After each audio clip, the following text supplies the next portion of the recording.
யஷஸ்வி ஜெயஸ்வால் மீண்டும் ஒரு சதம் அடிச்சிருக்காரு. ஒரு 18 மாதங்களுக்கு முன்னாடி இங்கிலாண்டை வந்து துன்புறுத்தினார். 4-1 இந்தியா ஜெயிச்சாங்க ஹோம் சீரீஸ். நிறைய senior players including Virat Kohli அந்த சீரீஸில் பங்கேற்காத நிலையில் one of the best results இந்திய அணிக்கு ரோஹித் சர்மாவோட கேப்டன்சியில் வந்ததுன்னு சொன்னால் மிகையாகாது. ஒரு பக்கம் யஷஸ்வி ஜெயஸ்வால் 712 ரன்கள் அடித்தார். அண்ட் ஒரு கட்டத்தில் மேதையான திரு சுனில் கவாஸ்கர் அவர்களோட record for the most number of runs ஒரு சீரீஸில் இந்திய வீரர்களை பொறுத்த வரைக்கும் எஸ்பெஷலி 774 ரன்கள், அந்த ரெக்கார்ட் கொஞ்சம் அபாயத்துக்கு உள்ளானது.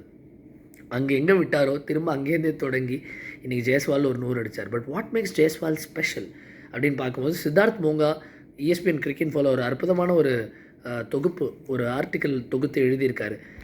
எப்படி ராஜஸ்தான் ராயல்ஸோட ஹை பர்ஃபார்மன்ஸ் சென்டர் தாலேகாவ் அப்படிங்கிற இடத்துல மகாராஷ்டிராவில் யஷஸ்வி ஜெயஸ்வால் கிட்டத்தட்ட 100 ஓவர் ஒரு நாளைக்கு ஆடுவாராம் சளைக்காமல். அண்ட் ஒரு கட்டத்துக்கு மேலே அவரோட கோச்சஸ் எல்லாருமே சொல்ல வேண்டிய கட்டாயம் வந்துருச்சான், தயவு செஞ்சு மற்றவங்களுக்கும் கொஞ்சம் ஆட வாய்ப்பு கொடுங்கன்னு. ஸோ அதனால் மற்றவங்கள ஆட விட்டுட்டு பிற்பாடு இவர் வந்து ஆடுவார்.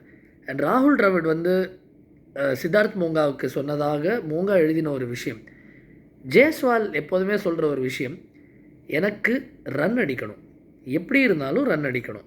அண்ட் அதற்கு என்னெல்லாம் செய்யணுமோ நான் அதை செய்வேன். சில முறை டிஃபெண்ட் பண்ணணுன்னா பண்ணுவேன், அட்டாக் பண்ணணுன்னா அட்டாக் பண்ணுவேன். அண்ட் அந்த குணாதிசயம் நம்ம இன்றைக்கி பார்க்க முடிஞ்சது. உதாரணத்துக்கு அவரோட இன்னிங்ஸோட முதல் பாதி கொஞ்சம் ஃப்ரீ ஃப்ளோயிங்காக இருந்துச்சு. எப்போது அவருக்கு அவுட் சைட் ஆஃப் ஸ்டம்ப் நிறைய விட்டு கொடுக்கும்போது வீசின்னு வீசிட்டு இருந்தார். சில முறை கட் பண்ண போகும்போது கண்ட்ரோல் பர்சன்டேஜ் அங்கே தான் அவருக்கு கொஞ்சம் குறைஞ்சதை பார்த்தோம். ஏன்னா அவரால் கனெக்ட் பண்ண முடியல. பட் அதை பற்றி அவர் கவலைப்படலை. பிரைடன் கார்ஸ் மற்றும் பென் ஸ்டோக்ஸ் பிற்பாடு கொஞ்சம் அவங்க தவறுகளை உணர்ந்து இவரை நிறைய கிராம்ப் பண்ண பார்த்தாங்க. அவரோட பாடிக்கு நிறையா போடும்போது அவரோட லெக் சைட் கேம் வந்து அந்த அளவுக்கு பிரமாதம் இல்லை அப்படிங்கிறது தெரிய வந்தது.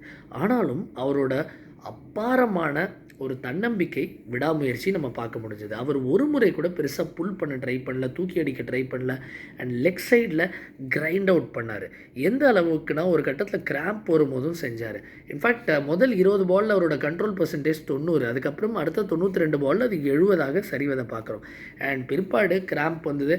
அண்ட் அதுக்கப்புறம் 3 முறை சிகிச்சை பெற்ற பிற்பாடு கடன்னு ஒரு 100 அடித்தார். 2 டிரைவ், அதுக்கப்புறம் ஒரு 4.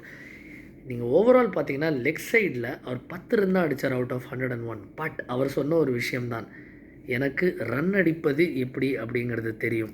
அண்ட் எந்த மாதிரி நான் ஆடினா ரன் அடிக்க முடியுங்கிறது தெரியும். ஸோ அந்த குணாதிசயம் மீண்டும் பார்க்க முடிஞ்சது. யஷஸ்வி ஜெயஸ்வால் ஒரு ஸ்பெஷல் டேலண்ட், ஒரு அபாரமான ஒரு பேட்டர் அப்படிங்கிறத திரும்பவும் பார்த்தோம். அண்ட் தொடர்ந்து இணைந்திருங்கள். அண்ட் இந்த வீடியோ பிடிச்சிருந்தா two subscribe to my channel.